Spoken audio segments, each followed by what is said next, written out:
പെസഹായാൽ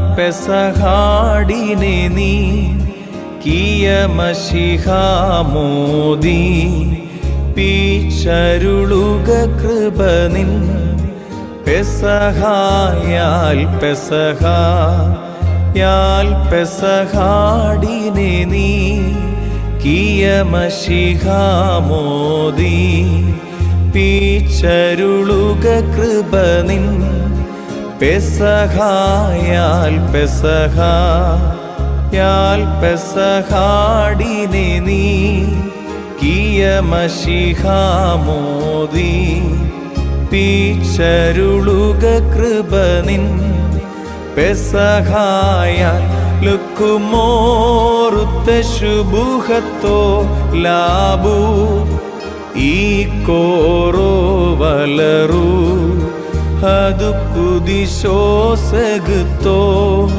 റുമറോമോ വാലായിൻ ഹാത്തോയെ റഹമേ വഹനോനോ നെസ്പ സഹന്തര ഐയൂറി ശിലേം ദലയിൽ നേലോൻ സ്ലാവോസാൻ ദംബിം ദംശീഹോ ശുഭഹോ ലുക്കുമോറാൻ ശുഭഹോ ലുക്കുമോറാൻ ശുഭഹോ ലുക്കു സബറൻ ഓലം ബാരക്കുമോ.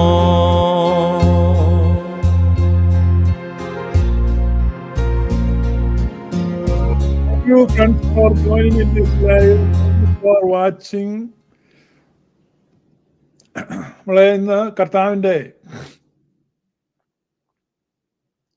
വരവിനെ സംബന്ധിച്ച് ആണ് ചിന്തിക്കുന്ന ഈ ദിവസങ്ങളിൽ കർത്താവിൻ്റെ വരവ് വീണ്ടും ചർച്ചാ വിഷയമായിരിക്കുകയാണ്.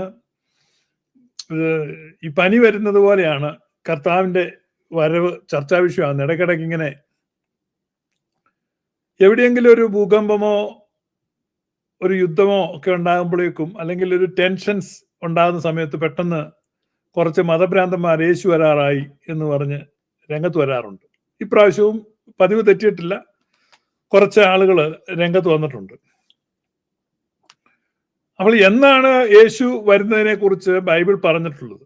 നമ്മൾ കുറെ കാര്യങ്ങൾ അതിൽ ചർച്ച ചെയ്തിട്ടുണ്ട്. നമ്മുടെ ചർച്ചകളുടെ ഈ ഫലം, നമ്മുടെ ചർച്ചകളൊക്കെ സൂക്ഷ്മമായിട്ട് ശ്രദ്ധിക്കുന്ന പെന്തക്കോസ് വിഭാഗത്തിൽപ്പെട്ട ആളുകളുണ്ട്. അവര് ഇപ്പോ എന്താണ് ചെയ്യുന്നതെന്ന് ചോദിച്ചാല്, നമ്മുടെ മുഖ്യ ആർഗ്യുമെന്റ്സുകളെ നിരാകരിക്കാൻ, അവർക്ക് എതിർക്കാൻ പറ്റാത്തതിനെ അവരെന്ത് ചെയ്യുക, സാംശീകരിക്കാൻ ശ്രമിക്കുക. നമ്മൾ മുന്നോട്ട് വെക്കുന്ന ഒരു ആശയത്തെ അതങ്ങനെ തന്നെയാ കേട്ടോ, പക്ഷെ അത് ഞങ്ങളും അത് തന്നെ വിശ്വസിക്കുന്നത് എന്നങ്ങ് പറയുക. അപ്പൊ അതിന്റെ ഉദാഹരണങ്ങൾ ഈ ദിവസങ്ങളിൽ പല പെന്തക്കോസ് ബൈബിൾ ടീച്ചേഴ്സിന്റെയും ബൈബിൾ ടീച്ചിങ്ങിനകത്ത് വരുന്നുണ്ട്. നമ്മൾ പറയുന്ന ആശയങ്ങൾ അവരെന്ത് ചെയ്യും, കുറച്ചൊക്കെ എടുത്തിട്ട് അത് അങ്ങനെ തന്നെയാണ് നമ്മളും വിശ്വസിക്കുന്നത് എന്നങ്ങനെ പറയുക. ഈ അടുത്ത കാലത്ത് ഈ വേൾഡ് ഫേമസ് ആയിട്ടുള്ള ഒരു പെന്തക്കോസ്ത് പ്രസംഗൻ, മലയാളിയല്ല, അപ്പൊ അദ്ദേഹത്തിന്റെ അസിസ്റ്റൻസ് ആയിട്ടുള്ള ഒരു മലയാളി ഗ്ലോറിയസ് ഗോസ്പലിന്റെ ചില വീഡിയോസ് തർജ്ജിമ ചെയ്ത് കൊടുത്തു. അപ്പൊ അദ്ദേഹം വലിയ ബുദ്ധിശാലി. അദ്ദേഹം അത് കേട്ടിട്ട് പെട്ടെന്ന് എബ്രായ ലേഖനം 12 നിന്ന് ഉള്ള ഒരു പ്രസംഗം അത് കേട്ട് കഴിഞ്ഞാൽ അദ്ദേഹം പറഞ്ഞു, ഇത് കൊള്ളാമല്ലോ, അപ്പൊ ഈ വെളിപ്പാട് നമുക്കില്ലാതെ വരാൻ പറ്റില്ല. അപ്പൊ പെട്ടെന്ന് എന്ത് ചെയ്യാണ്, അദ്ദേഹം അവരുടെ കൂട്ടത്തിൽ നിന്ന് മരിച്ചു പോയിട്ടുള്ളവരുടെ മെമ്മറി ആഘോഷിക്കാൻ, അവർക്ക് വേണ്ടി പ്രാർത്ഥിക്കാനും ഒക്കെ ആരംഭിച്ചു. പെന്തക്കോസ് ചർച്ചാണ്.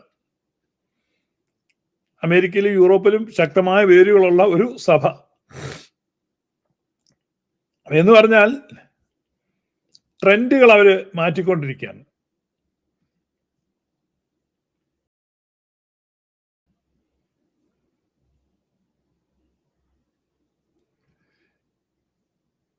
അപ്പൊ അതിൻ്റെ ഒരു ഉദാഹരണം ഒരുപാട് ഉദാഹരണങ്ങൾ പറയാനുണ്ട്. നിങ്ങൾ ശ്രദ്ധിച്ചാൽ നിങ്ങൾക്ക് കാണാൻ പറ്റും. ഒരു എക്സാമ്പിള്, പെന്തക്കോസ്തുകാരുടെ ഇടയിലെ ഒരു പ്രസംഗകനാണ് പാസ്റ്റർ സാജു. പാസ്റ്റർ സാജുവിന്റെ ഈ അന്ത്യകാലത്തെ സംബന്ധിക്കുന്ന ഒരു പ്രസംഗം, അതിന്റെ ഒരു ഭാഗം നിങ്ങൾ കേൾക്കുക. സാജു ഒക്കെ എത്ര കൗശലത്തോടെയാണ് സംസാരിക്കുന്നത് എന്ന് മനസ്സിലാക്കാൻ വേണ്ടിയാണ് ഞാനീ പറയുന്നത്. ശ്രദ്ധിക്കൂ. യേശുക്രിസ്തുവിന്റെ വരവിനെ കുറിച്ചുള്ളതിനേക്കാൾ കൂടുതൽ ആകാംക്ഷയോടെ ഇന്ന് ആളുകൾ പഠിക്കുകയും പഠിപ്പിക്കുകയും ചെയ്യുന്നത് അന്തിക്രിസ്തു എതിരെ കൂടെ വരുന്നുള്ളതാണ്. അന്തിക്രിസ്തു എതിരെ കൂടുതൽ വരണ്ടേ, ഇത് നമുക്ക് വിഷയമായിട്ടുള്ള കാര്യമല്ല. മനസ്സിലായ സാജുവിന്റെ ബുദ്ധി? അന്തിക്രിസ്തു എന്ന് പറഞ്ഞൊരു സാധനം വരാനില്ലെന്നും ആന്റി ക്രൈസ്റ്റ് എന്നൊരു പദം പോലും വെളിപ്പാട് പുസ്തകത്തിൽ ഇല്ലെന്നും നമ്മൾ പറഞ്ഞു കഴിഞ്ഞപ്പോൾ, അത് തന്നെയല്ല, ആന്റി ക്രൈസ്റ്റ് എന്ന് പുതിയ നിയമത്തിൽ പറയുന്നത് പരിശുദ്ധ കന്യകാമറിയത്തിനെ അംഗീകരിക്കാത്തവരുടെ പേരാണെന്നും പറഞ്ഞപ്പോ, തെളിവുകൾ ബൈബിൾ വാക്യങ്ങൾ ഉദ്ധരിച്ച് ഗ്ലോറിയസ് ഗോസ്പൽ നിരത്തി കഴിഞ്ഞപ്പോ, ഇപ്പൊ ഇവൻ അന്തിക്രിസ്തുവിനെ പറ്റി പറയണ്ട, അത് എതിലേലും പറയട്ടെ, നമ്മളത് മിണ്ടണ്ട. നിങ്ങൾക്ക് മനസ്സിലായോ? ഇത്രയും കാലം അന്തിക്രിസ്തു എന്ന് പറഞ്ഞ ആളുകളെ ഭ്രമിപ്പിക്കുകയും പേടിപ്പിക്കുകയും ഭീഷണിപ്പെടുത്തുകയും ചെയ്തുകൊണ്ടിരുന്ന പെന്തക്കോസ്തുകാർ പയ്യെ പായ ചുരുട്ടി. മനസ്സിലായ അവരുടെ ചതി? ഇപ്പൊ പറയാം അന്തിക്രിസ്തു നമുക്ക് വിഷയമല്ല, ഇനി കർത്താവാണ് വിഷയം. കേൾക്കാം. നമ്മൾ കർത്താവിന്റെ വരവിന് വേണ്ടി കാത്തിരിക്കുന്നവരാണ്, അല്ലാതെ നമ്മുടെ പ്രത്യാശ ആരുമാണ്? അന്തിക്രിസ്തുവിലല്ല നമ്മുടെ പ്രത്യാശ. ആണോ എന്ത്? ഇതല്ലേ 916 ചതി.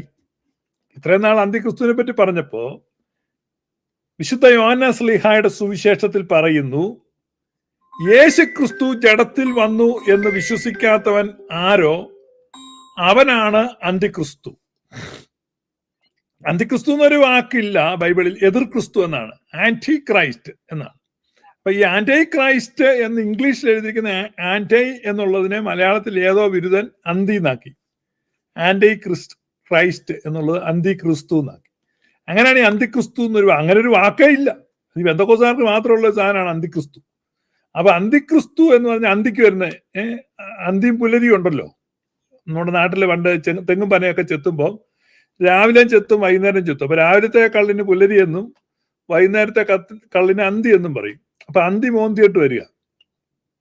അപ്പൊ അന്തിക്ക് വരുന്നതിനൊക്കെ വൈകുന്നേരത്തെ സായാഹ്ന പത്രമുണ്ട്, വൈകുന്നേരം അടിക്കുന്ന കുട്ടിപ്പത്രമുണ്ട്, അതിന് അന്തിപ്പത്രം എന്നാണ് പറയുന്നത്. ഇപ്പൊ ഞങ്ങളുടെയൊക്കെ നാട്ടിൽ ഈ അന്തിപ്പത്രം വായിക്കുന്ന ഒരു മോശക്കാരായിരുന്നു.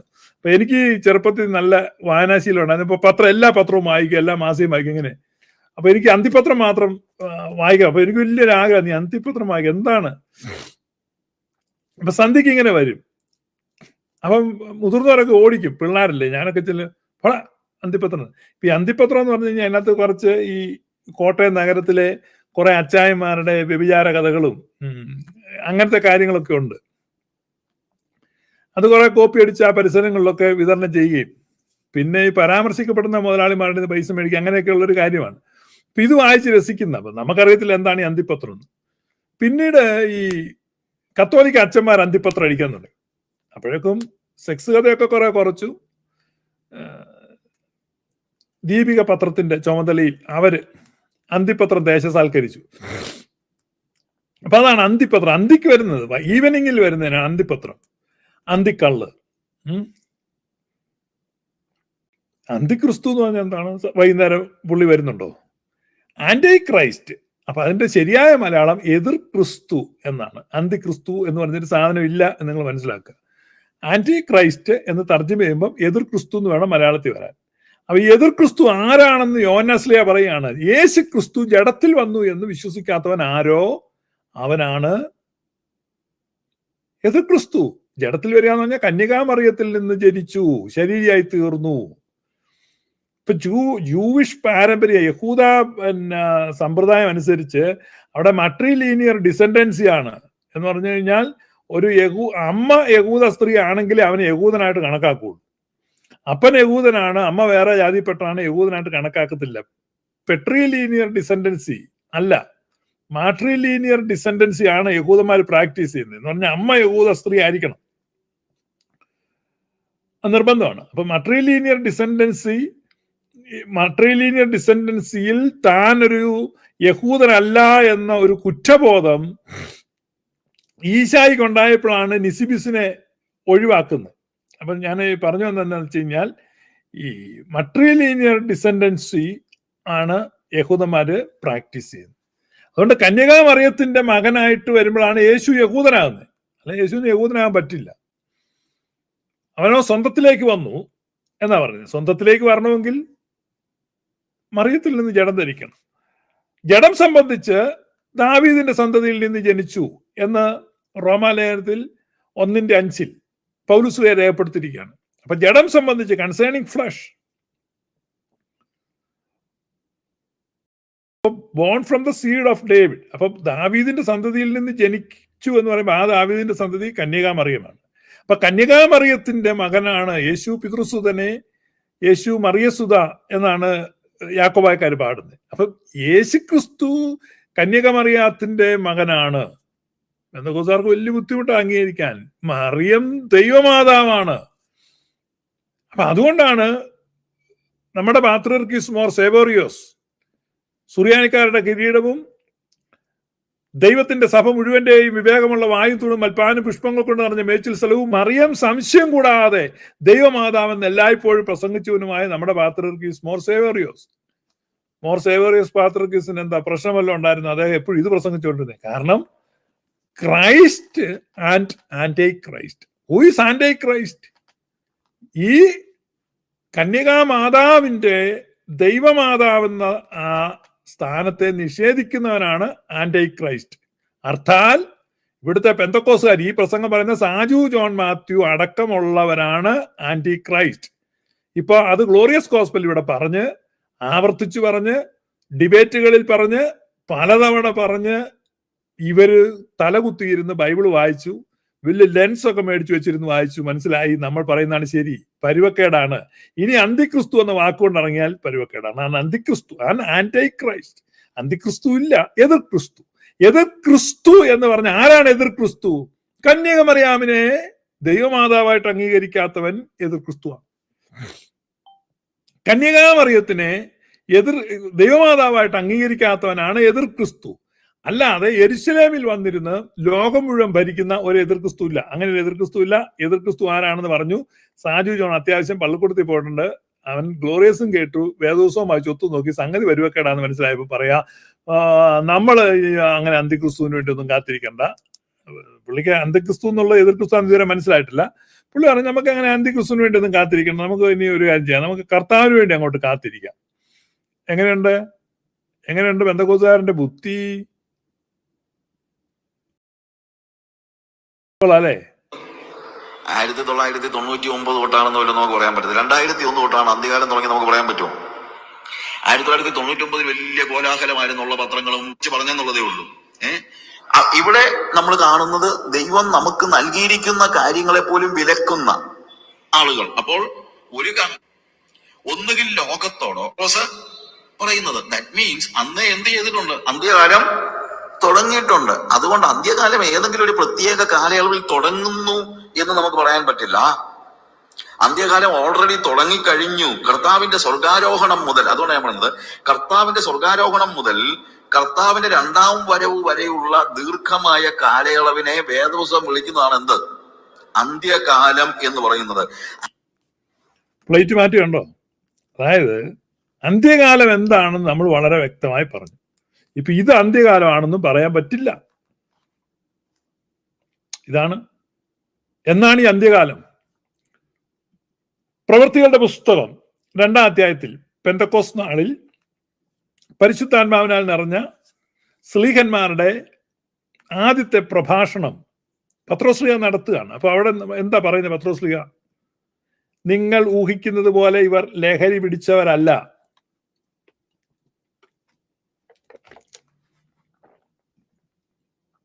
എന്ന് പറഞ്ഞ ഈ സ്ലീഹന്മാർ അന്യഭാഷകളിൽ സംസാരിക്കുന്നതൊക്കെ കേട്ടപ്പോ അവര് പറഞ്ഞടാ, ഇവന്മാരെല്ലാം കള്ളു കുടിച്ച് പൂസായി നടക്കുകയാണല്ലോ. അപ്പൊ പത്രോസ്ലീഹ പറയാണ്, നിങ്ങൾ ഊഹിക്കുന്നത് പോലെ ഇവർ ലഹരി പിടിച്ചവരല്ല. പകൽ 3-ാം മണി നേരമല്ലേ ആയിട്ടുള്ളൂ. എന്നാൽ രാവിലെ 9 മണി. രാവിലെ 9 മണിക്കാണ് ഈ പരിശുദ്ധാത്മാവിനാൽ ഇവർ നിറയുന്നത്. അപ്പൊ നിങ്ങൾ ഊഹിക്കുന്ന പോലെ ഇവർ ലഹരി പിടിച്ചതല്ല, പകൽ 3-ാം മണി നേരം ആയിട്ടുള്ളൂല്ലോ. എന്ന് പറഞ്ഞാൽ അതിന്റെ അർത്ഥം ഞങ്ങള് വിശുദ്ധന്മാരാണ്, അതുകൊണ്ട് ഞങ്ങൾ വീഞ്ഞൊന്നും കുടിക്കാമെന്നല്ല. നേരം വെളുത്തല്ലേ ഉള്ളൂ, വൈകുന്നേരം ആയിരുന്നു നിങ്ങൾക്ക് സംശയിക്കായിരുന്നു എന്നാണ്. ഇത് യോവേൽ പ്രവാചകൻ മുഖാന്തരം അരുളി ചെയ്ത അത്രേ. അതെന്തെന്നാൽ അന്ത്യകാലത്ത് ഞാൻ സകല ജഡത്തിന്റെ മേലും എന്റെ ആത്മാവിനെ പകരും. അപ്പൊ അന്ത്യകാലത്തെ സംബന്ധിക്കുന്ന ഒരു പ്രവചനം എടുത്തിട്ട് പറയണം ഇത് സംഭവിച്ചിരിക്കുന്നു എന്ന് പറഞ്ഞാൽ ഇത് അന്ത്യകാലം വന്നു, അന്ത്യകാലത്ത് നടക്കാനുള്ള കാര്യം നടന്നു. ഇത് ആ പ്രവചനം അതായിരുന്നു, ഇത് നടന്നിരിക്കുന്നു. ഇവിടെയാണ് പെന്തക്കോസ്തുകാര് ഈ അന്ത്യകാലം എന്ന് വന്നു, അന്ത്യകാലം എന്നായിരുന്നു? 2000 വർഷം മുമ്പായിരുന്നു. ഇന്നാണോ? നോ, ഇത് അന്ത്യകാലം അല്ല. അന്ത്യകാലം എന്ന് പറയുന്നത് പണ്ടായിരുന്നു, 2000 വർഷം മുമ്പ്. ഇതാണ് ഒരു ബൈബിൾ വായിക്കുന്ന സമയത്ത് കോണ്ടെക്സ്റ്റ് അറിയാൻ മേലാതെ. അന്നത് അന്ത്യകാലമായിരുന്നു. ഇന്നും അപ്പൊ അന്ത്യകാലം വന്നടുത്തേ പെന്തക്കോസ്തിൻ വേലയാണ്, അന്ത്യകാലം വന്നടുത്തേ പെന്തക്കോസ്തിൻ ജ്വാലയായി, ചന്തമോടെ വേല ചെയ്ത് സ്വന്തം നാട്ടിൽ പോയി ഇടാമേ, വീണ്ടെടുക്കപ്പെട്ട കൂട്ടാമേ. പെന്തക്കോസ്തുകാരെ കൈവിട്ട് പാടുന്ന അന്ത്യകാലം വന്നു, അന്ത്യകാലം വന്നു. അന്ത്യകാല അഭിഷേകം എന്ന് പറഞ്ഞൊരു ഡിസ്കോ ഉണ്ട്. ഇങ്ങനെ ഇവന്മാർ ചെയ്ത് അന്ത്യകാലമാണ്, അന്ത്യകാലമാണ്. ഇത് കേട്ട് കേട്ട് കേട്ട് തിരിച്ച് ചോദ്യങ്ങൾ ചോദിക്കാതെ, ചോദ്യം ചെയ്യാതെ ഇതെന്ത് ചെയ്യാണ്? ഇതങ്ങ് ഇപ്പൊ തന്നെ ചോദ്യം ചെയ്യാന്ന് പറഞ്ഞ് ഇന്നിപ്പം ആൽബർട്ട് യോഹന്നാൻ അവിടെ പരസ്യത്തിന് വന്ന കുറെ പേരെ ചോദ്യം ചെയ്തു. അതൊരു നല്ല തുടക്കമാണ്. ആ രീതിയിൽ 100 കണക്കിന് ആളുകൾ ഇറങ്ങണം. ഇറങ്ങി ഇവര് പറഞ്ഞിട്ട് ചോദിക്കണം, നിങ്ങൾ എന്തേ പറയുന്നേ? അപ്പൊ അതിനകത്ത് ചില ആളുകള്, ഒരുത്തനൊരു കമ്മ്യൂണിസ്റ്റുകാരൻ വന്ന് അവിടെ എഴുതിയിട്ടുണ്ട്. കമ്മ്യൂണിസ്റ്റുകാരെന്ന് പറഞ്ഞാൽ കമ്മ്യൂണിസ്റ്റുകാരനൊന്നുമല്ല, കമ്മ്യൂണിസ്റ്റ് പാർട്ടിക്ക് വേണ്ടി ചുമ്മാ ഫേസ്ബുക്കിൽ പോസ്റ്റ് ഇട്ട് കളിക്കുന്നില്ല. റിയൽ ലൈഫിലൊന്നും അവൻ എന്ത് കമ്മ്യൂണിസ്റ്റ്? അവൻ എവിടെയെങ്കിലും സമരത്തിന് പോയോ? അവൻ എന്നാ കമ്മ്യൂണിസ്റ്റ്? അവൻ വന്ന് എഴുതിയിരിക്കുന്നത് അവരുടെ റൈറ്റ് ആണ്. അവർക്ക് എന്ത് റൈറ്റ്? കമ്മ്യൂണിസ്റ്റുകാർ അവിടെ റൈറ്റ് വല്ലതും കൊടുത്തിട്ടുണ്ടോ? ചേട്ടാ, അവിടെ ആൽബർട്ടിന്റെ പോസ്റ്റിന്റെ കീഴെ റൈറ്റ് ആണെന്ന് കമന്റ് എഴുതിയ കമ്മ്യൂണിസ്റ്റ്, നീ കണ്ണൂർ പാർട്ടി ഗ്രാമത്തെ അവരെ കൊണ്ടൊന്ന് പ്രസംഗിപ്പിക്കേ. കണ്ണൂര് കമ്മ്യൂണിസ്റ്റുകാരുടെ കേന്ദ്രത്തിൽ നീ ഒന്ന് പ്രസംഗിപ്പിക്കേ. ടിക്കറ്റ് ഞാൻ എടുത്തു തരാം, ഞാനും വരാം കാണാൻ. ഞാൻ പ്രസംഗിക്കാമെന്നില്ല, ഞാൻ മാറി നിൽക്കും. പറ്റുമോ നിനക്ക്? കൂടുതൽ കമന്റ് എഴുതാൻ വേണ്ടി എന്താ ആൽബർട്ടിന്റെ പോസ്റ്റിനെ കീഴെ നോക്കിയാൽ തീർച്ചയായും എഴുതിക്കാം, അത് അവരുടെ റൈറ്റ് ആണ്. This is nonsense Albert, this is nonsense Albert. No Albert, you did a right thing, I appreciate it. ഗീവറി സഹോദരയുടെ കുരിശും തൊട്ടിയുടെ വാദക്ക് നിന്നിച്ച് ഇവൻ ഈ ബോഷ്ക്ക് പറയുന്ന സമയത്ത് as a Christian, responsible Christian, a learned Christian, അവൻ ചോദിക്കണം, നീ എന്താ പ്രസംഗിക്കുന്നത്? Who sent you? ആരാണ് നിന്നെ അയച്ചത്? ഇപ്പൊ വഴി നിന്ന് ഒരു പ്രോഡക്റ്റ് വിൽക്കുകയാണ്. ഒരു പ്രോഡക്റ്റ് വിൽക്കുന്ന സമയത്ത് ആ നിങ്ങൾ കണ്ടിട്ടില്ലാത്തവർ, ആൽബർട്ട് യോഹന്നാന്റെ വീഡിയോ കണ്ടിട്ടില്ലാത്തൊരു ആൽബർട്ട് യോഹന്നാൻ ഫേസ്ബുക്കിൽ അടിച്ചാൽ അദ്ദേഹത്തിന്റെ വാളിൽ പോയി കഴിഞ്ഞാൽ കാണാം. കുറെ പെന്തക്കോസ്തുകാര് ബോഷ്ക്ക് പറയുകയാണ്, നോൺസെൻസ് ആണ്, ബിഗ് നോൺസെൻസ്. അപ്പൊ ഇവര് പറയുകയാണ്, നമ്മളൊരു പ്രോഡക്റ്റ് വിൽക്കുകയാണ്, വഴിയിൽ നിന്ന് ഒരു പ്രോഡക്റ്റ് വിൽക്കുക, ഒരു വാനെ കൊണ്ട്, സെയിൽസ് വാനെ കൊണ്ട് വിൽക്കുകയാണെങ്കിൽ ഉപഭോക്താക്കൾ എന്ന നിലയ്ക്ക് ആളുകളുടെ ഇടയ്ക്ക് അവർ എന്ത് ചെയ്യുക, അത് സോളിസിറ്റ് ചെയ്യുന്ന സമയത്ത് അവിടെ ചെന്നിട്ട് എന്ത് ചെയ്യാൻ പറ്റും? ചോദ്യം ചോദിക്കാൻ പറ്റും. ഇത് എന്ത് പ്രോഡക്റ്റ് ആണ്? എന്താണ് ഇതിന്റെ കണ്ടൻസ്, ഇൻഗ്രീഡിയൻസ് എന്താണ്, ഇത് എന്ത് പ്രോസസ്സാണ്, ഇത് എന്താണ് നിങ്ങൾ, ഇത് എവിടെയാണ് ഉണ്ടാക്കിയിട്ടുള്ളത്, ഇത് ഏത് കമ്പനിയുടെയാണ്, ഇതിന് വാറണ്ടി ഉണ്ടോ, ഇതിനെന്തെങ്കിലും മരുന്നാണെങ്കിൽ ഇതിന് സൈഡ് എഫക്ട്, ഫുഡ് ഐറ്റംസ് ആണെങ്കിൽ ഇതിന് നിങ്ങൾക്ക് പിന്നെ ഫുഡ് ഡിപ്പാർട്ട്മെന്റിന്റെ ലൈസൻസ് ഉണ്ടോ, അപ്രൂവൽ ഉണ്ടോ, ഇതൊക്കെ നമുക്ക് ചോദിക്കാൻ പറ്റും. ഇത് ഉണ്ടാക്കുന്ന സ്ഥലത്ത് ഹൈജീൻ കണ്ടീഷൻസ് എങ്ങനെ ഇരിക്കുന്നു, ഇതിന് ഈ പ്രോഡക്റ്റ് ഉണ്ടാക്കുന്ന ചൈനയിലെ ലേബർ ക്യാമ്പ് വല്ലതും ഉണ്ടാക്കുകയാണോ, ഒത്തിരി there may be so many questions. As A sales person അദ്ദേഹം അത് ചോദ്യങ്ങൾക്ക് ഉത്തരം കൊടുക്കാൻ എക്യുപ്ഡ് ആയിരിക്കണം, അല്ലെങ്കിൽ ഈ കച്ചവടത്തിന് ഇറങ്ങല്ലേ. അല്ലെങ്കിൽ എവിടെയെല്ലാം കടയിട്ട് വിറ്റുണ്ട്, ഒരു കടക്കകത്ത് ഇങ്ങനെ ഇരുന്ന് വിൽക്കുക, അപ്പൊ കടയിൽ ചെന്ന ആളുകൾ മേടിക്കും, ചോദിക്കും, വേണ്ടി തന്നെ ചെല്ലത്തുള്ളൂ. ഇത് വഴിയിലിറങ്ങി വിൽക്കുമ്പോൾ ആളുകൾ ചോദിക്കും. ഇതുവരെ ചോദിച്ചില്ല ഈ കച്ചവടത്തിന്. ഇവൻ ഈ കച്ചവടത്തിന് ഇറങ്ങി ആദ്യമായിട്ട് ആൽബർട്ട് യോഹന്നാൻ പോയി ചോദിച്ചു. നമ്മളിവിടെ ലൈവില് പല പ്രാവശ്യം പറഞ്ഞാൽ നിങ്ങൾ ചോദിക്കണം ചോദിക്കണം, ആരും അങ്ങനെ ചോദിക്കുന്നില്ല. അപ്പം നിങ്ങൾ ചോദിക്കണം, കാരണം ഇവന്മാർ ഇവിടെ വന്നിട്ട് ദൈവത്തെ സംബന്ധിച്ച് ദൈവത്തെ വിൽക്കുകയാണ്. എന്ത് ദൈവമാണ് നിങ്ങളുടെ? ഏത് ടൈപ്പ് ദൈവമാണ്? ആരാണ് നിങ്ങളുടെ ദൈവം? ഹേ, നിങ്ങൾക്ക് എവിടെ നിന്നാണ് ദൈവത്തെ കിട്ടിയത്, ദൈവത്തെക്കുറിച്ചുള്ള അറിവ് കിട്ടിയത്? From where did you get this knowledge, information, this idea? Oh, we got this idea from a book. Oh, who told you that book is correct? Next question ആണ്. പെന്തക്കോസ്തുകാർക്ക് ഉത്തരം പൂരിപ്പിക്കാമെങ്കിൽ പൂരിപ്പിച്ചു. ഞങ്ങൾക്കൊരു പുസ്തകത്തിൽ നിന്ന് കിട്ടിയതാണ് ഈ അറിവ്.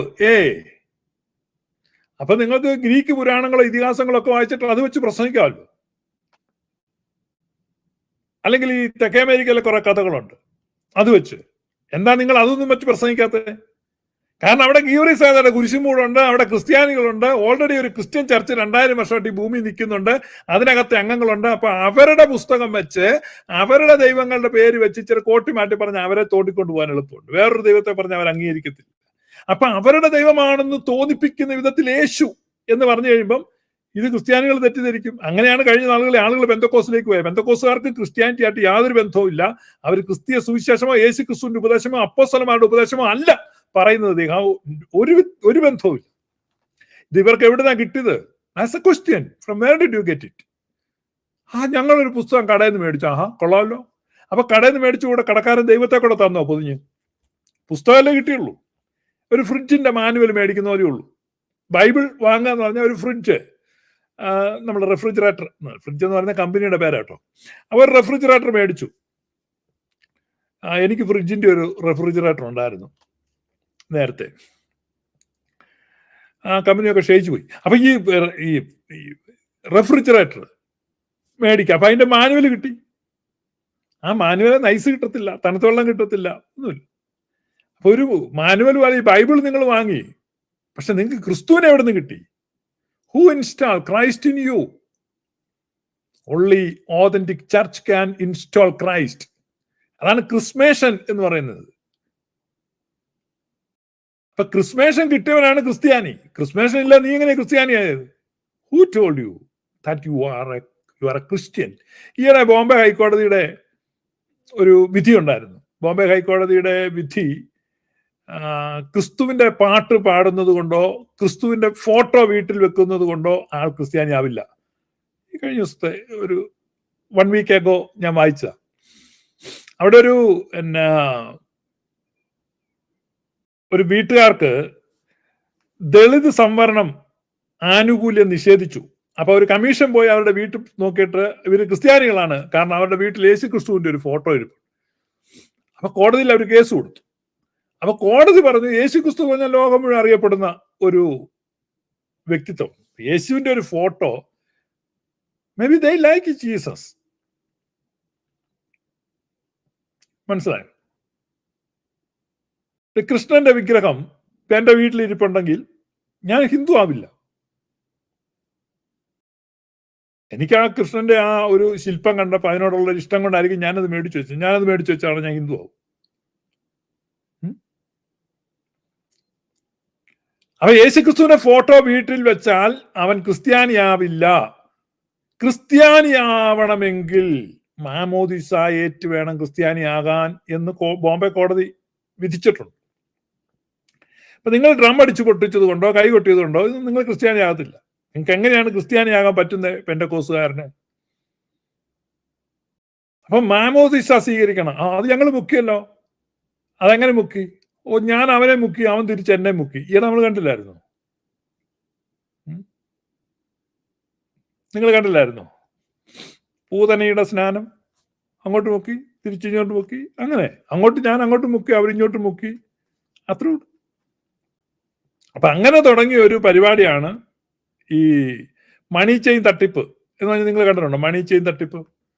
ബേസിക് മാത്തമാറ്റിക്സ് അറിയാവുന്നവർ അതിനകത്ത് ചേരുവോ? നമ്മള് 1000 രൂപ ഇട്ടു, കീഴെ 3 പേരെ ചേർത്തു, 3000 രൂപ അവരിൽ നിന്ന് കിട്ടി, അതിൽ 2000 രൂപ കമ്പനി എടുക്കും, 1000 രൂപ നമുക്ക് തിരിച്ചു തരും. 3 പേരെ ചേർക്കുമ്പോൾ നമുക്ക് മുടക്കുമുതൽ തിരിച്ചു കിട്ടും. പിന്നെ അതിന്റെ കീഴെ ആ 3 പേരും 3 പേരെ ചേർക്കും, അതിൽ നിന്ന് ഒരാളുടെ 500 രൂപ വെച്ച് നമുക്ക് കിട്ടും. ഇങ്ങനെയൊക്കെയാണ് പറയുന്നത്. അപ്പൊ അങ്ങനെ ചേർത്ത് കഴിയുമ്പോഴേക്കും 1 മാസം കൊണ്ട് ഇന്ത്യയിലുള്ള മുഴുവൻ പേര് ചേരണം. കാരണം ഇത് മൾട്ടിപ്ലിക്കേഷൻ പോകുന്ന എങ്ങനെയാണെന്ന് അറിയത്തില്ല. പെരുക്കപ്പട്ടിക പഠിക്കണം. പണ്ട് അമ്പലപ്പുഴ രാജാവ് ഭഗവാൻ കൃഷ്ണന് ചതുരംഗക്കളത്തിൽ നെല്ലളന്ന് കൊടുത്ത കഥ കേട്ടിട്ടില്ല? അങ്ങനെയല്ല അമ്പലപ്പുഴ പാൽപ്പായസമൊക്കെ ഉണ്ടായിരുന്ന ഐതിഹ്യം പറയും. തീരുവോ? അപ്പൊ ഈ ബേസിക് അണ്ടർസ്റ്റാൻഡിങ് ഇത് പെന്തക്കോസ്തുകാരെന്താ ചെയ്തുകൊണ്ടിരിക്കുന്നത്? അവര് പറയുന്നത് ഞങ്ങൾ അങ്ങോട്ട് മുക്കി അവരിങ്ങോട്ട് മുക്കി, ഇങ്ങനെയല്ലേ തുടങ്ങിയത്.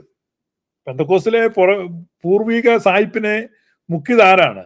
1916 അങ്ങോട്ടും ഇങ്ങോട്ടും മുക്കി. അങ്ങനെയാ പെന്തക്കോസ്ത് തുടങ്ങിയത്. നിങ്ങൾക്ക് മനസ്സിലായില്ലേ? ഇവർക്ക് എവിടെയാ മാമോദിസ കിട്ടിയത്?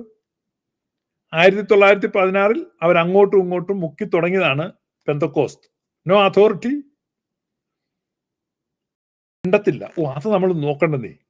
അപ്പൊ ഇതൊരു വ്യാജ പരിപാടി. ഒരു വീട് വിൽക്കാൻ വേണ്ടി ഇട്ടിരിക്കുകയാണെങ്കിൽ ആ വീടിന്റെ ഫൗണ്ടേഷൻ എങ്ങനെയാണ്, ഫൗണ്ടേഷൻ എന്തുകൊണ്ടാണ് ഉണ്ടാക്കിയിരിക്കുന്നത്, ഇതൊക്കെ മേടിക്കാൻ വരുന്ന ആൾ തിരക്കത്തില്ലേ? അതോ ഈ പിന്നെ പൂച്ച മാന്തുന്ന പോലെ മാന്തിയിട്ട് വീടുണ്ടാക്കി വെച്ചാലോ? ആഴക്കുഴിച്ച് അടിസ്ഥാനം വിട്ട് വീട് പണിയണം. യേശുക്രിസ്തു പറഞ്ഞ, ഞാൻ പറഞ്ഞല്ല. പൂച്ച മാന്തുന്ന കാര്യം ഞാൻ പറഞ്ഞ. അപ്പൊ പൂച്ച മാന്തുന്ന എന്തിനാ നിങ്ങൾക്കറിയാം? പൂച്ച ഇങ്ങനെ മാന്തിയിട്ട് അതുപോലെ മാന്തുക, എന്നിട്ടൊരു വീട് കെട്ടി വെക്കുക, നല്ല ഭംഗിയൊക്കെ ഉണ്ട്, നല്ല പെയിന്റും ഒക്കെ അടിച്ച്, നല്ല ലൈറ്റ്, LED ലൈറ്റ് ഒക്കെ വെച്ച്, ഇങ്ങനെ കൊള്ളാമല്ലോ വീട്. അപ്പൊ വീട് മേടിക്കാൻ വരുന്ന തിരക്കും. ഇതിന്റെ അടിസ്ഥാനം എന്താണ്? അത്രേ ചെയ്തുള്ളൂ അവിടെ ആൽബർട്ട് ചെയ്തു. നിങ്ങളെ അടിസ്ഥാനം എന്താണ്? നിങ്ങൾ എവിടുന്ന് വരും? നിങ്ങളെ ആരാണ് അയച്ചത്? ആരാണ് നിങ്ങളെ അയച്ചത്? നിങ്ങളിത് പറയുന്നുണ്ടല്ലോ, പൗലോസ്ലീഹ പറയുന്നുണ്ട്, ആരും അയക്കാതെ എങ്ങനെ പ്രസംഗിക്കും? അപ്പൊ ഇവിടെ ഞാൻ പറഞ്ഞുകൊണ്ട് വന്നത്, അന്ത്യകാലം എന്താണ്? ഇവർ 2000 വർഷം കഴിഞ്ഞ് ഈ ബൈബിൾ മേടിച്ചിട്ട് അന്ത്യകാലം ഇപ്പോഴാണെന്ന് പറയുക. ഉത്തരവാദിത്വമുള്ളവര് ഇതൊക്കെ കഴിഞ്ഞു പോയതാണെന്ന് അവരോട് പറഞ്ഞു കൊടുക്കണ്ടേ? പറഞ്ഞു കൊടുക്കുന്നില്ല. 1 കോടി രൂപയും ടെസ്ല കാറുമാണ് സമ്മാനം ടിക്കറ്റിന്. പക്ഷെ നറുക്കെടുപ്പ് കഴിഞ്ഞ ക്രിസ്തുമസിന്റെ ആയിരുന്നു. ആ ടിക്കറ്റ് ഇപ്പോഴും വിൽക്കുക. അത് മേടിക്കാനും കുറച്ച് ആളുകൾ. അന്ത്യകാലത്ത് ഞാൻ സകല ജഡത്തിന്റെ മേലും എന്റെ ആത്മാവിനെ പകരും. പത്രോസ്ലീഹ പറയുക, അന്ത്യകാലത്ത് ഞാൻ സകല ജഡത്തിന്റെ മേലും എന്റെ ആത്മാവിനെ പകരും. അപ്പൊ അന്ത്യകാലം എന്ന് പറഞ്ഞ് ബൈബിളിൽ പറഞ്ഞിട്ടുള്ള ആ അന്ത്യകാലം ഇപ്പോഴാണെന്നും അത് നിവർത്തിക്കപ്പെട്ടിരിക്കുന്നു, പൂർത്തീകരിക്കപ്പെട്ടിരിക്കുന്നു, നിറവേറിയിരിക്കുന്നു എന്ന് പെന്തക്കോസ്തു നാളിൽ ആര് പറഞ്ഞു? പെന്തക്കോസ്തു നാളിൽ പത്രോസ്ലീഹ അറിയിച്ചു. അപ്പൊ ഇത് നമ്മൾ ആവർത്തിച്ച് നമ്മൾ പറഞ്ഞു കഴിഞ്ഞപ്പോ ഇപ്പോ പെന്തക്കോസ്തുകാർ പറയാം, അത് ശരിയാണ്, അന്ത്യകാലം അന്ന് തുടങ്ങിയതാ, പക്ഷെ ഇതുവരെ തീർന്നിട്ടില്ല, അങ്ങ് നീണ്ടിരിക്കുക. 2000 കൊല്ലത്തെ ഒരു അന്ത്യകാലമാണ്. നിങ്ങൾ കേട്ടോ ആ ചതിയൻ പറഞ്ഞത്? ആ ചതിയൻ പറയുകയാണ്, അത് ശരിയാണ്, കർത്താവായ യേശു ക്രിസ്തുവിന്റെ സ്വർഗാരോഹണം തുടങ്ങിയപ്പം അന്ത്യകാലം തുടങ്ങി. അത് കറക്റ്റാണ്. പക്ഷെ അന്ത്യകാലം ഇതുവരെയും തീർന്നിട്ടില്ല. അന്ത്യകാലം ഇങ്ങനെ നീണ്ടു വന്നുകൊണ്ടിരിക്കുകയാണ്.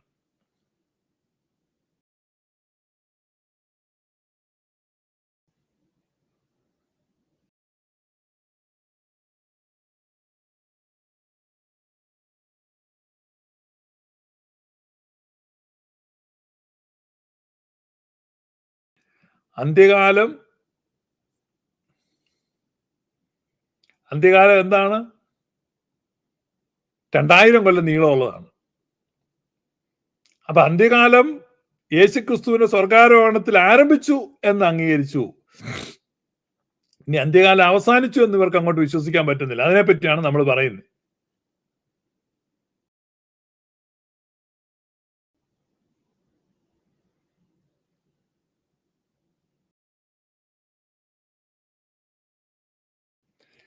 ഈ അന്ത്യകാലത്തെ പറ്റി യിരെമ്യാ പ്രവാചകൻ, ഞാൻ പലപ്പോഴും പറഞ്ഞിട്ടുണ്ട്, യിരെമ്യാ പ്രവാചകൻ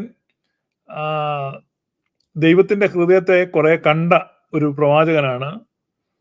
സോ വളരെ നല്ല പ്രവചനങ്ങൾ അദ്ദേഹത്തിന്റെ പ്രവചന ഗ്രന്ഥത്തിൽ നിങ്ങൾക്ക് കാണാൻ പറ്റും.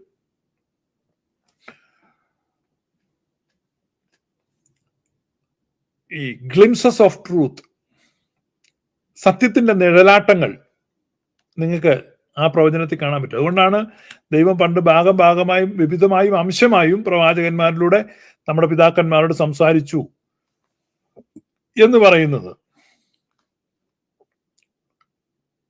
ഇപ്പം ഈ വാക്യം നോക്കുക. യിരെമ്യാ പ്രവാചകന്റെ പുസ്തകം 3-ാം അധ്യായം 15-ാമത്തെ വാക്യം. ഞാൻ നിങ്ങൾക്ക് എന്റെ മനസ്സിനൊത്ത ഇടയന്മാരെ നൽകും.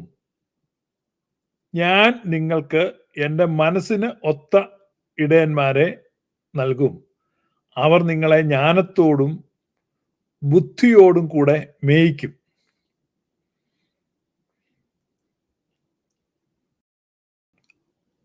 And I will give you pastors according to mine heart. നോക്കൂ, പാസ്റ്റർമാരെ പറ്റി ബൈബിളിൽ പ്രവചിച്ചിട്ടുണ്ട്.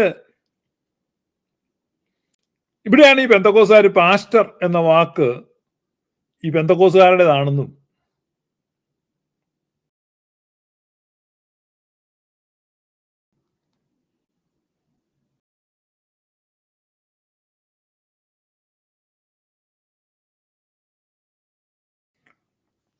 ഒക്കെ പറയുന്നത്. പുതിയ നിയമ സഭ വരുന്ന സമയത്ത് ഇടയന്മാരുണ്ടാകും. അവർ ജനത്തെ മേയിക്കും ജ്ഞാനത്തോടും ബുദ്ധിയോടും കൂടെ. ഇതാണ് യെരമ്യാവ് പ്രവചിക്കുന്നത്. ന്യൂ ടെസ്റ്റമെന്റ് എറായെക്കുറിച്ച്, പുതിയ നിയമ യുഗത്തെക്കുറിച്ച് പ്രവചിക്കുക. നിങ്ങൾക്ക് പരിശോധിച്ച് നോക്കാം കേട്ടോ. അവിടെ ദൈവത്തിന്റെ ഹൃദയത്തെ അറിയുന്ന ശുശ്രൂഷക്കാർ, ഇന്നത്തെ ക്രിസ്ത്യൻ ചർച്ചിനെ സംബന്ധിച്ച് നിങ്ങൾ സ്വയം വിലയിരുത്തുക. മനസ്സിലായി? ഇപ്പം ഇന്നത്തെ കാത്തലിക് ചർച്ചോ ഓർത്തഡോക്സ് ചർച്ചോ അങ്ങനെയുള്ള ചർച്ചകളൊക്കെ നിങ്ങൾ എടുത്തിട്ട് എന്തുമാത്രം ദൈവത്തിന്റെ ഹൃദയത്തെ അവർ അറിയുന്നു, ദൈവത്തിന്റെ മനസ്സിനൊത്തവരാണോ അവർ, ദൈവത്തിന്റെ മനസ്സിനോട് യോജിച്ചു പോകുന്നവരാണോ? Is a man after my own heart എന്ന് ദൈവം ടെസ്റ്റിഫൈ ചെയ്യത്തക്ക വിധത്തിൽ ദൈവഹൃദയത്തെ അവർ മനസ്സിലാക്കുന്നുണ്ടോ? ദൈവത്തിന്റെ ഹൃദയം എപ്പോഴും എളിയവരോട് ചേർന്നാണ് ഇരിക്കുന്നത്. അപ്പൊ നമ്മുടെ വിഷയമല്ല, വേറൊരു ദിവസം നമ്മൾ വളരെ വിശദമായിട്ട് നമുക്ക് ചിന്തിക്കാം. ഇവിടെ പറയാം, ഞാൻ നിങ്ങൾക്ക് എന്റെ മനസ്സിനൊത്ത ഇടയന്മാരെ നൽകും, അവർ നിങ്ങളെ ജ്ഞാനത്തോടും ബുദ്ധിയോടും കൂടെ മേയിക്കും.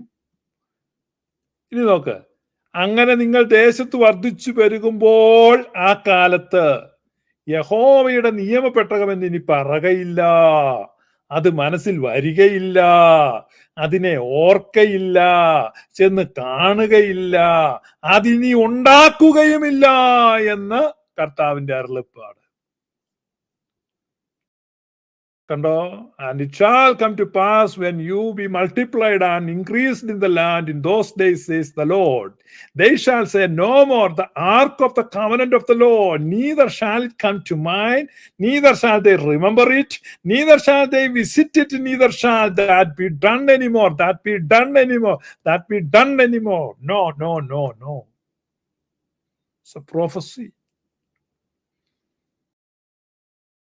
ഒത്തിരി പേര് എന്ന് പറയുന്നുണ്ട് നിയമപ്പെട്ടകം, ടെമ്പിൾ ഇൻസ്റ്റിറ്റ്യൂട്ടിന് അറിയാം നിയമപ്പെട്ടകം എവിടെയാണ് ഇരിക്കുന്നത്. At any time they can bring it. ഇവിടെ ഈ പ്രധാനക്കാരൊക്കെ പ്രസംഗിക്കുന്ന യെരുശലേമിൽ ഈ തേർഡ് ടെമ്പിൾ വരുന്നത് കാത്തിരിക്കുക, കാത്തേകനായി അമ്പലം പണിയാനായി കാത്തങ്ങിരിക്കുകയാണ്. യഹോവയുടെ ക്ഷേത്രം ഇനിയും യെരുശലേമിൽ പൊങ്ങും. ഇതാണ് ഇവരുടെ പ്രത്യാശ, ബ്രദറൻകാരുടെ. അപ്പൊ അതിന് അവര് പറയുന്ന ഒരു ന്യായമാണ്, ഈ ടെമ്പിൾ എപ്പം വേണേലും ഞങ്ങൾക്ക് പണിയാൻ പറ്റും എന്ന് പറഞ്ഞാൽ അത് തന്നെ അറ്റ് എനി ടൈം. ഈ ദൈവാലയം പണിതാൽ നിയമപ്പെട്ട അതൊക്കെ വരും, അതൊക്കെ ഞങ്ങൾ യെരമ്യാ പ്രവാചകൻ പറയും ഇനിയില്ല, പെട്ടകമില്ല, പെട്ടകമൊന്നുമില്ല, പെട്ടകം ഇനി നിങ്ങൾ പണിയില്ല. കാരണം എന്നാ? ഫുൾഫിൽഡ് ആയ സാധനം.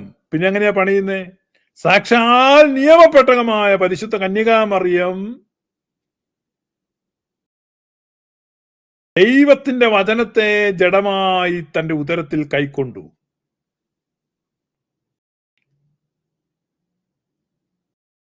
സാക്ഷ്യപ്പെട്ടകം ഒറിജിനലിൽ വന്നു. No relevance for the shadow. അപ്പൊ യെരമ്യാ പറഞ്ഞ അങ്ങനെ നിങ്ങൾ ദേശത്ത് വർദ്ധിച്ചു വരുമ്പോൾ ഇനി യഹോവയുടെ പെട്ടകം അതില്ല. ആ കാലത്ത് യെരുശലേമിന് യഹോവയുടെ സിംഹാസനം എന്ന് പേരാകും. നിങ്ങൾക്ക് മനസ്സിലായോ? ഈ യെരുശലേമിനെ, ദൈവാലയത്തെ ദൈവത്തിന്റെ സിംഹാസനം, തന്നെ സ്വർഗം എന്ന് വിളിച്ചത്. നമ്മൾ കഴിഞ്ഞ ഒരു 1 month മുമ്പുള്ള വീഡിയോയിൽ നമ്മൾ വിശദമായിട്ട് പറഞ്ഞിട്ടുണ്ട്. അപ്പൊ ഇവിടെ ഈ യഹോവയുടെ നിയമപ്പെട്ടകം എന്നുള്ള ആ ഒരു കോൺസെപ്റ്റ് മാറിയിട്ട് പെട്ടകം എന്ന് പറഞ്ഞാൽ യഹൂദൻ എന്തുമാത്രം വൈകാരിക ബന്ധമുള്ള ഒന്നാണ്.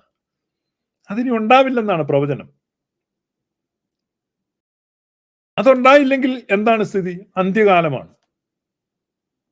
ആ കാലഘട്ടത്തിന്റെ അന്ത്യമാണ് അന്ത്യകാലം. ദൈവത്തിന്റെ മനസ്സിനൊത്ത ഇടയന്മാർ വരും. ഇതൊരു പ്രൊഫസിയാണ്.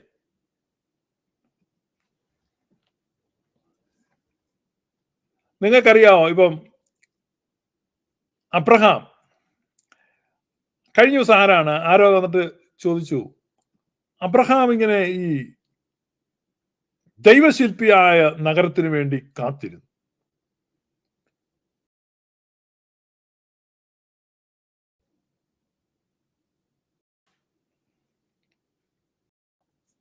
ദൈവശില്പിയായ നഗരത്തിന് വേണ്ടി അബ്രഹാം കാത്തിരുന്നു. നമ്മൾ വായിക്കുന്നുണ്ട്, ഇസ്ഹാക്കിനോടും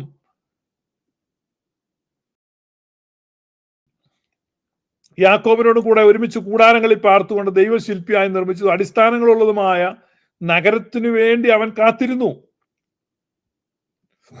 വിശ്വാസത്താൽ അവൻ വാഗ്ദത്ത ദേശത്ത് ഒരു അന്യദേശത്ത് എന്ന പോലെ ചെന്നു വാഗ്ദത്തത്തിന് കൂട്ടവകാശികളായ ഇസ്ഹാക്കിനോടും യാക്കോബിനോടും കൂടെ കൂടാരങ്ങളിൽ പാർത്തുകൊണ്ട് ദൈവം ശില്പിയായി നിർമ്മിച്ചതും അടിസ്ഥാനങ്ങളുള്ളതുമായ നഗരത്തിനായി കാത്തിരുന്നു. അപ്പൊ അബ്രഹാം കാത്തിരുന്ന് എന്തിനു വേണ്ടിയാണ്? ദൈവം ശില്പിയായി നിർമ്മിച്ച അടിസ്ഥാനമുള്ള ആ നഗരത്തിന് വേണ്ടി അബ്രഹാം കാത്തിരുന്നു. അപ്പൊ അബ്രഹാമിന്റെ കാത്തിരിപ്പ് ഒരു വലിയ വിഷയമാണ്.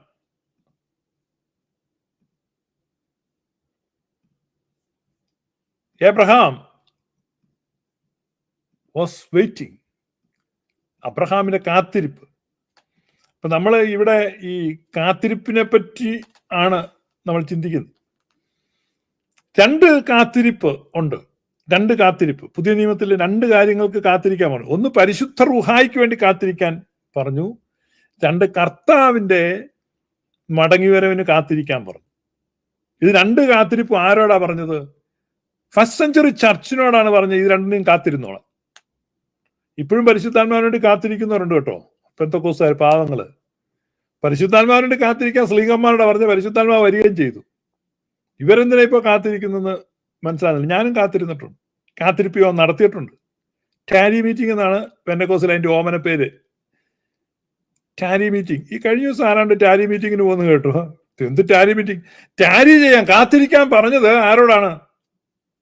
പറഞ്ഞവര് കാത്തിരുന്നു, അവിടെ പറഞ്ഞ ആള് സാധനം അയച്ചു അവിടെ വന്നു. ഇനി എന്തിനാ കാത്തിരിക്കുന്നു? അതുപോലെ കർത്താവിന്റെ വരവിന് വേണ്ടിയുള്ള കാത്തിരിപ്പ്. കാത്തിരിക്കും വിശുദ്ധരെല്ലാം കഴുകനെ പോലെ ഗമിക്കും. കാത്തിരുന്നോളൂ, നല്ലതല്ലേ? നിങ്ങളുടെ പിതാവായ അബ്രഹാം എന്റെ ദിവസം കാണും എന്നുള്ളത് കൊണ്ട് ഉല്ലസിച്ചു.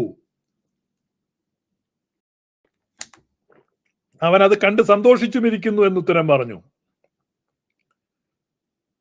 കണ്ടോ? അപ്പൊ അബ്രഹാം കാത്തിരുന്നു.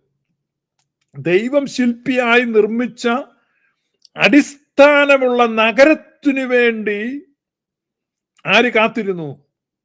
അബ്രഹാം കാത്തിരുന്നു. നിങ്ങൾ വായിച്ചില്ലേ മുമ്പേ? കാത്തിരുന്നില്ലേ?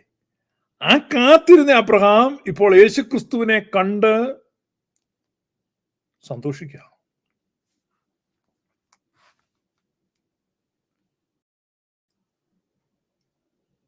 യേശുക്രിസ്തുവിനെ കണ്ട്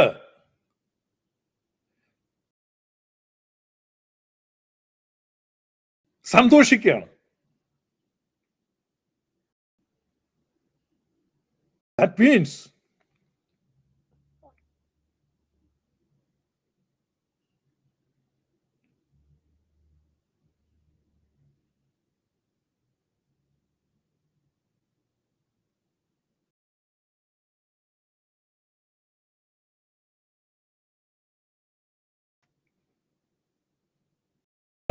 സിറ്റി ഓഫ് ഗോഡ്.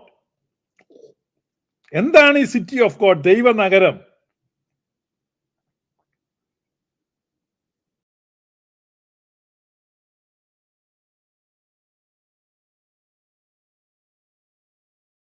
എന്താണ് city of God? Jesus Christ. യേശുക്രിസ്തു തന്നെയാണ് ആ നഗരം. അതാണ് അബ്രഹാം സന്തോഷിച്ചത്. അബ്രഹാം കാത്തിരുന്ന എന്തിനാണ്? ഈ അടിസ്ഥാനങ്ങളുള്ള ദൈവിക നഗരത്തിന് വേണ്ടി, സ്വർഗീയ നഗരത്തിന് വേണ്ടി കാത്തിരുന്നു. ആ സ്വർഗീയ നഗരമാണ് യേശുക്രിസ്തു.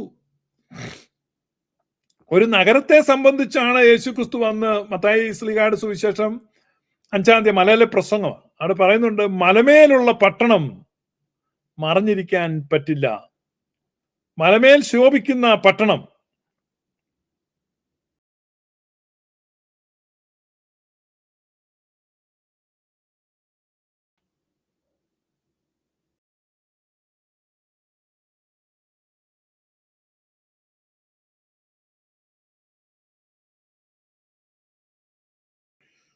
മലമേലുള്ള പട്ടണം മറിഞ്ഞിരിക്കരുതെന്നാണ് ആര് പറഞ്ഞത്? യേശു കർത്താവ് പറഞ്ഞത്. അപ്പൊ അബ്രഹാം കാത്തിരുന്നത് ഈ ഒരു നഗരത്തിന് വേണ്ടിയാണ്. അടിസ്ഥാനമുള്ള ഈ നഗരത്തിന് വേണ്ടി അബ്രഹാം കാത്തിരിക്കുകയായിരുന്നു. യേശുക്രിസ്തുവിനെ കണ്ടപ്പോൾ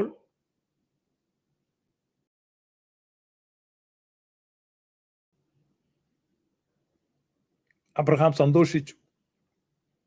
കാരണം നഗരം എന്ന് പറഞ്ഞാൽ ക്രിസ്തു തന്നെയാണ് നഗരം. ക്രിസ്തു തന്നെ.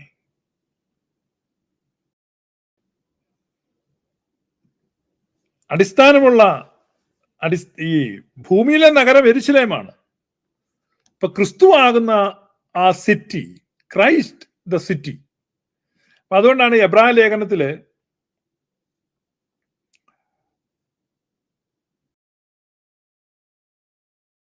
പറയുന്നത്, പുതിയ നിയമ സഭ ആരാധനയ്ക്ക് വേണ്ടി അടുത്തു വരുമ്പോൾ, ഇത് നമ്മുടെ ലൈവിൽ ഏറ്റവും കുറഞ്ഞൊരു 100 പ്രാവശ്യയിലും കാണിക്കുന്ന വാക്യമാണ്. പിന്നെയോ സിയോൻ പർവ്വതത്തിനും ജീവനുള്ള ദൈവത്തിന്റെ നഗരമായ സ്വർഗീയ യെരൂശലേമിനും. അപ്പൊ ജീവനുള്ള ദൈവത്തിന്റെ നഗരമായ സ്വർഗീയ യെരൂശലേമിനും അനേകായിരം ദൂതന്മാരുടെ സർവസംഘത്തിനും സ്വർഗത്തിൽ പേരെഴുതിയിരിക്കുന്ന ആദിജാതന്മാരുടെ സഭയ്ക്കും എല്ലാവരുടെ ദൈവമായ സിദ്ധന്മാരായ നീതിമാരുടെ ആത്മാക്കൾക്കും അടുക്കൽ അത്രേ നിങ്ങൾ വന്നിരിക്കുന്നു. സോ സ്വർഗീയ യെരൂശലേം, that's A city, heavenly city.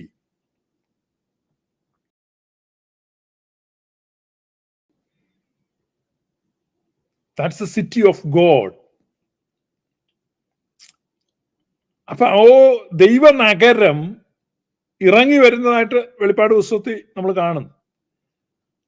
ആ ദൈവനഗരമാണ് സഭ, city of God, kingdom of God, church of God, പല പേരുകളിൽ അറിയപ്പെടുന്നു. ദൈവത്തിന്റെ നഗരം. അബ്രഹാം അതാണ് കാത്തിരുന്നത്. വചനം ജഡാവതാരം ചെയ്തതോടുകൂടെ ഫുൾഫിൽഡായി. എന്നിട്ട് എന്ത് ചെയ്യാണ്? ജീർണിച്ചിരിക്കുന്നതും അഴിഞ്ഞു പോകാൻ അടുത്തിരിക്കുന്നതുമായ യെരൂശലേം ദൈവാലയം നീങ്ങിപ്പോവാണ്. മുൻകൂടാരം എന്നാണ് ഈ എബ്രായ ലേഖനം അതിനെ വിശേഷിപ്പിക്കുന്നത്. എന്ത് കൂടാരമാണ്? മുൻകൂടാരമാണ്. മുൻകൂടാരം നീങ്ങിപ്പോകാത്തിടത്തോളം വിശുദ്ധ മന്ദിരത്തിലേക്കുള്ള വഴി വെളിപ്പെടുന്നില്ല. അപ്പൊ പഴയ കൂടാരത്തെ പറ്റി വളരെ വിശദമായിട്ട് പറഞ്ഞിട്ട്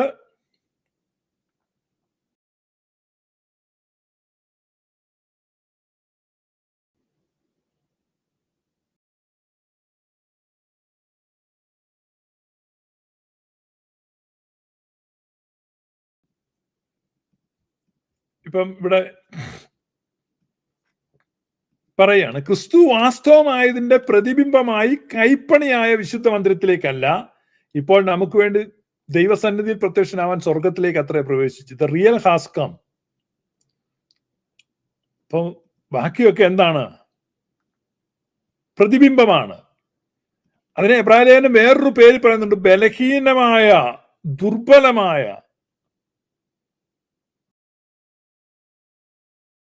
പൂവർ ആൻഡ് വീക്ക്, ബലഹീനവും ദരിദ്രവുമായ പതിപ്പുകളാണ്. ബലഹീനവും ദരിദ്രവുമായ പതിപ്പുകളെ വിട്ടിട്ട് റിയലിലേക്ക് വരികയാണ്. ഇതാണ് അന്ത്യകാലം എന്ന് പറഞ്ഞത്. എന്തിന്റെ അന്ത്യകാലമാണ്?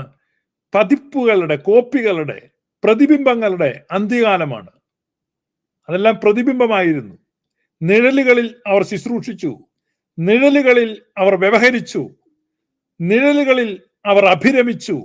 ഇപ്പൊ നിഴലുകൾ മാറി പൊരുളായ ക്രിസ്തു യാഥാർത്ഥ്യമായതിനെ കൊണ്ടുവന്നിരിക്കുന്നു. ദിസ് ഇസ് ഇറ്റ് ആണ് അന്ത്യകാലം. ആ അന്ത്യകാലം എവിടെ കഴിഞ്ഞു?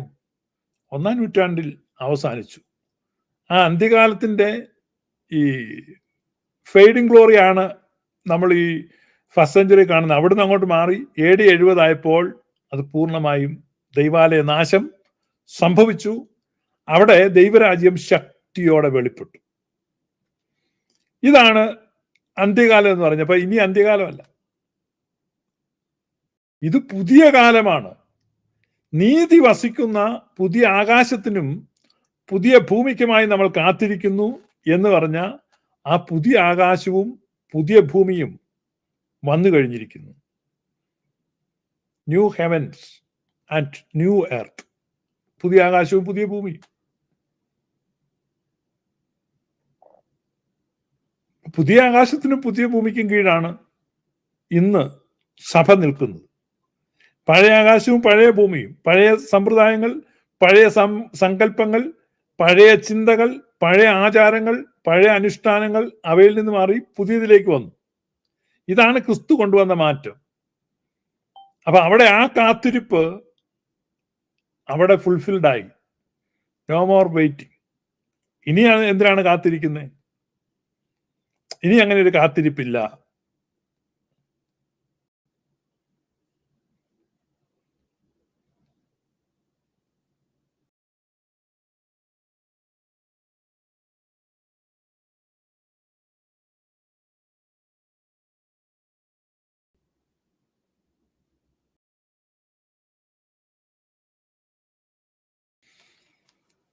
അപ്പൊ ഈ പുതിയ നഗരത്തിന് വേണ്ടി അബ്രഹാം കാത്തിരുന്ന, ഇസ്ഹാക്ക് കാത്തിരുന്ന, യാക്കോബ് കാത്തിരുന്നതാണ്.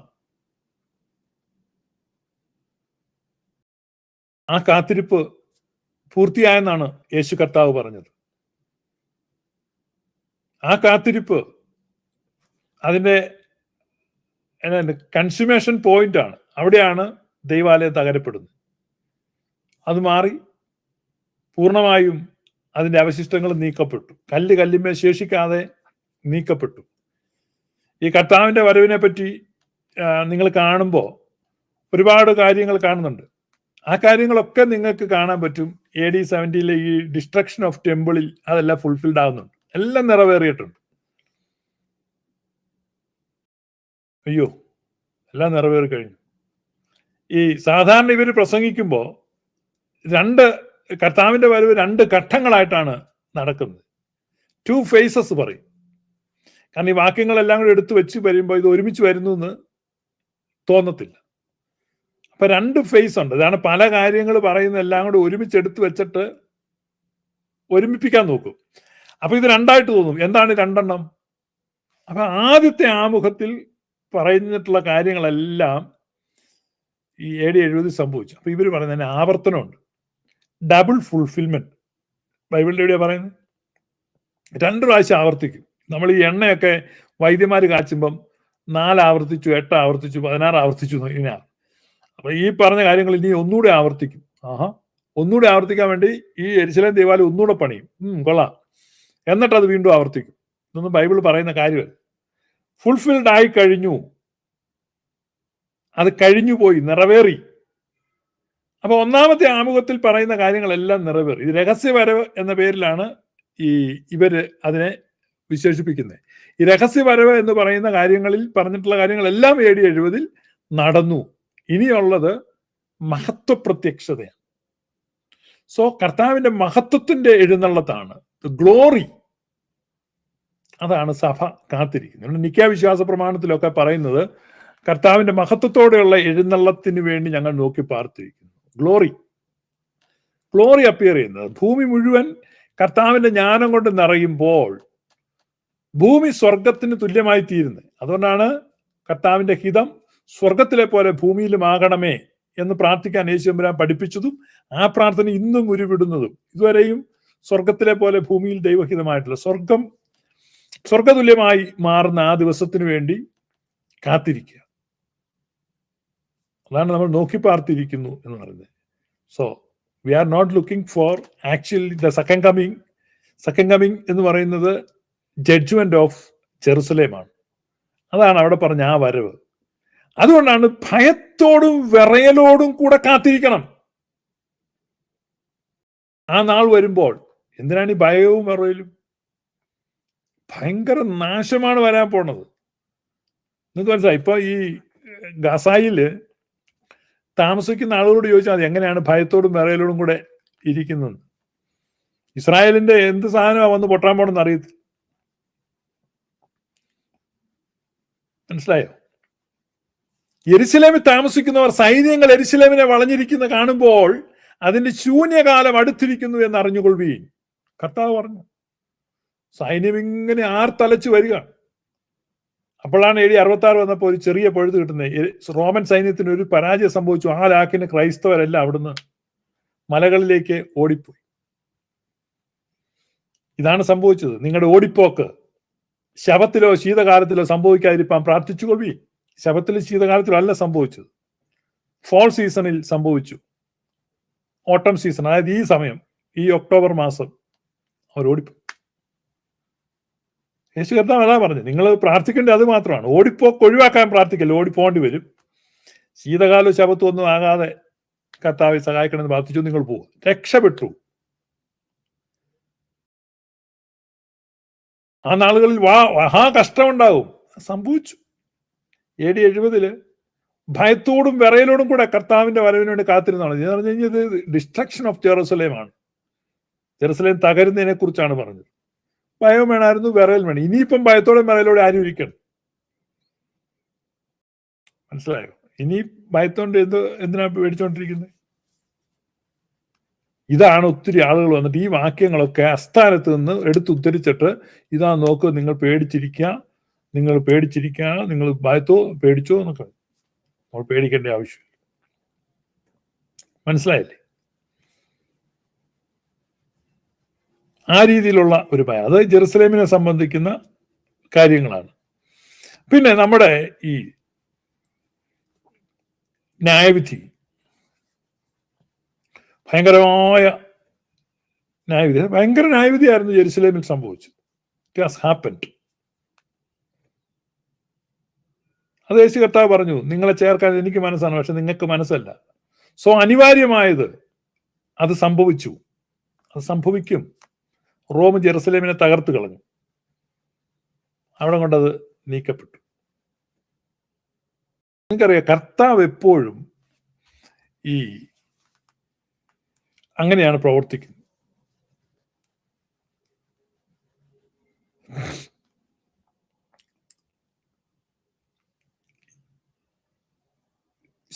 ശീമോനെ, സാത്താൻ നിന്നെ കോതമ്പ് പോലെ പാറ്റേണ്ടതിന് എന്നോട് അനുവാദം ചോദിച്ചു. ഞാനോ നിന്റെ വിശ്വാസം പോകാതിരിക്കാൻ നിനക്ക് വേണ്ടി അപേക്ഷിച്ചു. Satan did A good job. Satan എന്ത് ചെയ്തു? വീശിപ്പ് എന്ത് ചെയ്തു? പതിര് പറന്നുപോയി. നല്ല കാര്യമല്ലേ? ചാഫെല്ലാം പോയി. അപ്പം നല്ല മണികൾ എന്ത് ചെയ്തു? കളപ്പരയിൽ ശേഖരിക്കാം. ഇപ്പൊ പത്രോസിന്റെ ജീവിതത്തിൽ ഒരു ഒലച്ചിലുണ്ടായി. ആ വീശൽ ഒഴിവാക്കാൻ പ്രാർത്ഥിക്കുന്നില്ല, വീശും. ജെറുസലേമിന് നേരെ വരുന്ന ആരാണ്? ശത്രുവാണ് വരുന്നത്. സൈത്താൻ എന്ന് പറഞ്ഞ ശത്രു എന്നാണ് അർത്ഥം.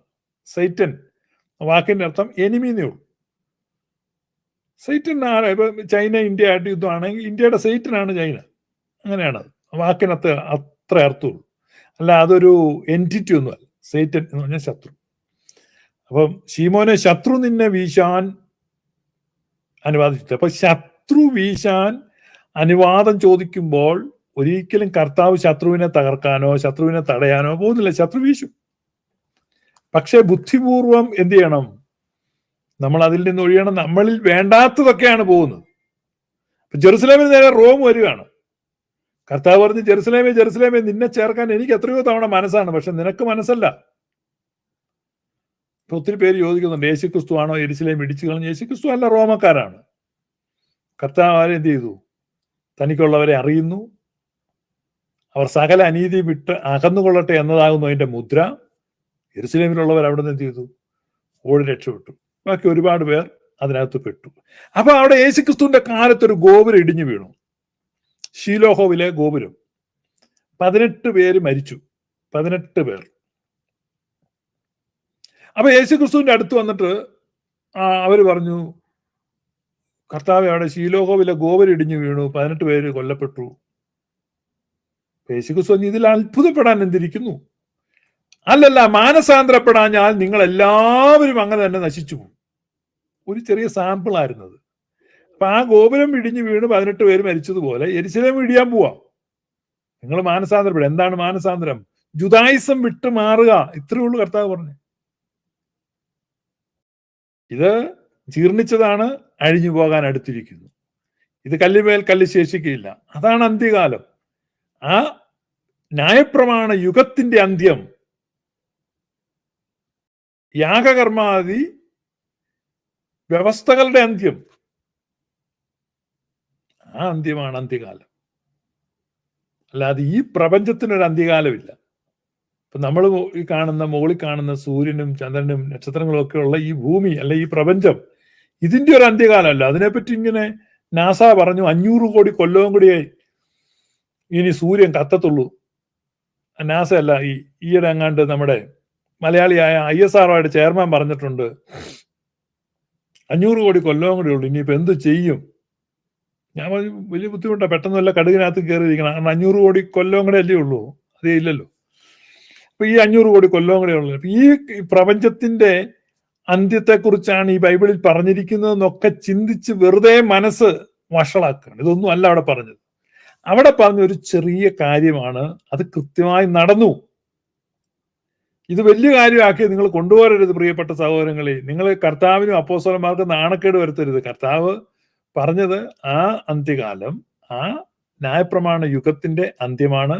ആ ന്യായപ്രമാണ യുഗം അവിടെ അവസാനിച്ചു. അതിന്റെ പ്രാഭവം അവസാനിച്ചു, അതിന്റെ പ്രതാപം അവസാനിച്ചു, അതിന്റെ പ്രതീകമായിരുന്ന ദൈവാലയം നിലംപൊത്തി. ആ പ്രശ്നങ്ങൾ അവിടെ പര്യവസാനിച്ചു. അതിനപ്പുറത്തൊന്നുമില്ല എന്ന് നിങ്ങൾ മനസ്സിലാക്കുക. May God bless you. Thank you.